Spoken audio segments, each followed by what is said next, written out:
এটা কি আপনার প্রথম বিয়ে?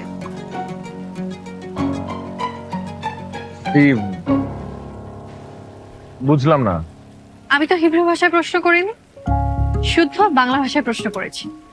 এটা অর্থ না বোঝার কি আছে? আমি আপনার কথার অর্থ বুঝতে পেরেছি, কিন্তু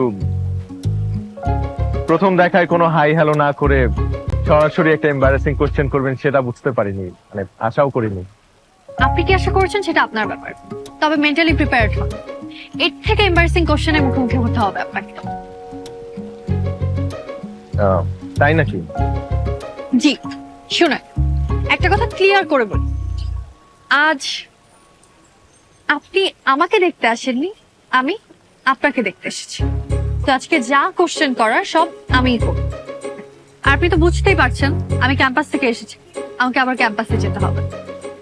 সময় নষ্ট না করে সরাসরি প্রশ্নে সরাসরি উত্তর দিন। আমিও দেখতে চাই আমার ফ্যামিলি কেন আপনাকে পছন্দ করেছে।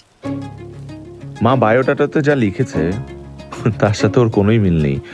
আমি তো ভেবেছিলাম পুকুরের পানির মতো শান্ত একটা মেয়ে।